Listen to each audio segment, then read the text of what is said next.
Let's get this out of the way early. The truth of who you really are cannot be understood. It can only be directly experienced.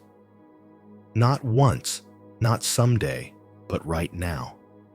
And that's what makes it so hard for the thinking mind to grasp. Because the mind is trained to analyze, dissect, categorize, and debate. But truth, the real one we speak of in non-duality and deep spirituality, doesn't care about ideas. It's not concerned with logic. It's not something you arrive at by reading enough books or memorizing the right spiritual vocabulary. It's here, always. But it's missed because we're trying so hard to understand it. This is why so many people get stuck on the spiritual path. They believe awakening is about figuring something out, solving a puzzle. So they go from teacher to teacher, from book to book, from podcast to podcast, gathering knowledge, collecting concepts, comparing language. But this becomes just another trap. It becomes spiritual entertainment, because no amount of mental understanding will ever bring you home to your true nature. You are not going to think your way into awakening.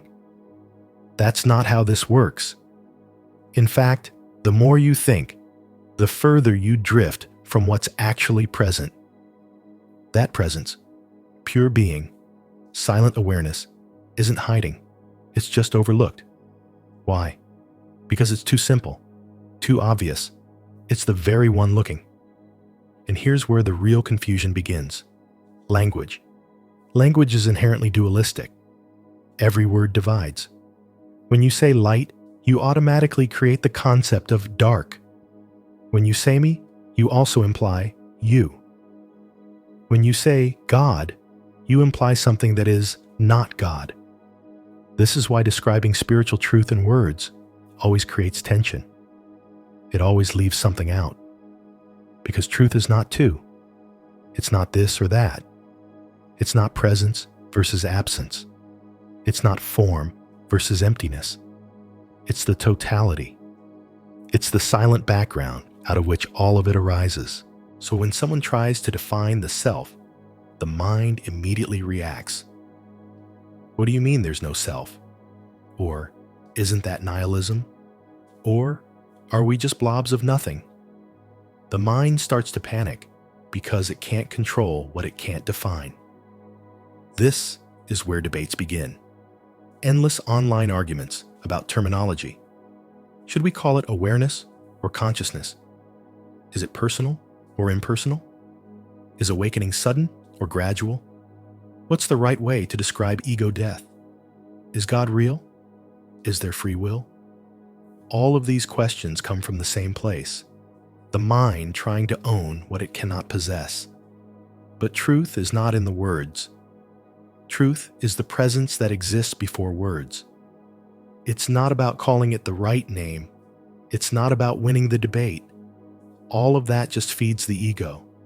All of that just keeps you in the head. And while you're arguing about what awakening means, you're missing the awakening itself because you're not here. This is why spiritual teachings often sound confusing. They're meant to be. They are pointing beyond your usual way of thinking. They're not trying to feed your logic. They're trying to short-circuit it. That's why Zen koans exist. Those strange, paradoxical phrases like, "What is the sound of one hand clapping?" They aren't meant to be solved. They're meant to collapse the seeker. Because when seeking collapses, when the mind finally gives up trying to get it, something opens. Something quiet. Something deeply still. That stillness has no name. It's not an object you can observe. It's the you behind all observations. It's what's aware of this sentence right now. And it cannot be argued into or out of existence. It just is. So many people get caught in the trap of thinking they need to become something spiritual. They chase better techniques, better meditations, better affirmations, better words to explain what's happening. But awakening isn't about becoming. It's about undoing. It's about not becoming. It's the falling away of the one who thought it needed to understand everything. And when that one drops, what's left is stunningly simple. It's not enlightenment as a big cosmic event. It's not white lights or visions. It's not being perfect. It's just being. Just this breath, this moment, this awareness of what is. And here's the secret. The mind hates that simplicity. It wants awakening to be more complex. It wants steps, techniques, stages. But the truth is, you're not becoming aware. You are awareness. You're not searching for something out there. You're noticing what has always been here. Noticing what doesn't come and go. That noticing is the awakening. And it can't be understood. It can't be contained in a sentence. It can't be locked into a belief system. It's too free for that. So let's stop pretending we can talk our way into truth. Let's stop acting like winning a spiritual argument means anything. You can be right and still be lost. You can have the perfect terminology and still be suffering because you're still in the mind, still trying to get it, but there's nothing to get. The you that wants to get it is the only thing in the way. And when that false you is seen through, what remains is so still, so quiet, so deeply peaceful that no words are needed. You just are. You don't need to believe in this. You don't need to agree with it. You just need to notice. Right now. Not tomorrow. Not after another video. Right now. The one who is aware of all of this. What name does it have? What form does it take? Can you touch it? Can you explain it? Number.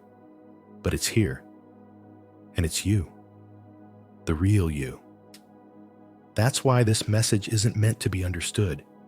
It's meant to be felt, sat with, allowed, not dissected or argued. The moment you try to grasp it mentally, it slips away. But the moment you drop the mental grasping and just rest, there it is.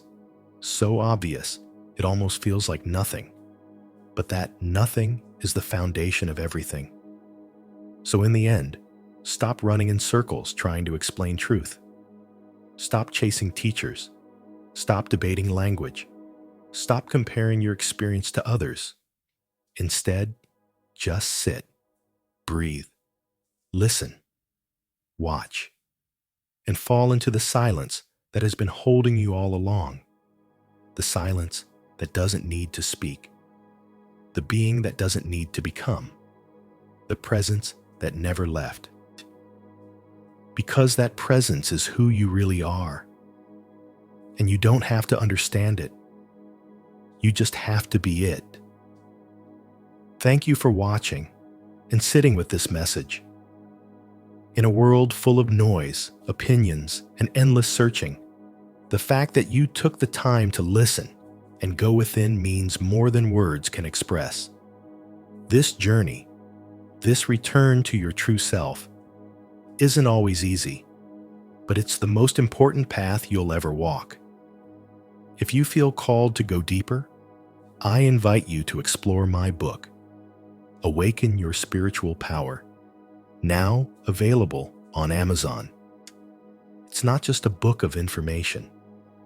It's a doorway back to your essence, a reminder of what's always been within you, quietly waiting to be rediscovered.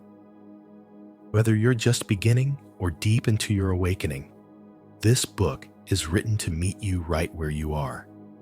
Get yourself a copy, and you can find it by clicking the link in the description below. Thank you for being here. Thank you for awakening. And most importantly, thank you for being you.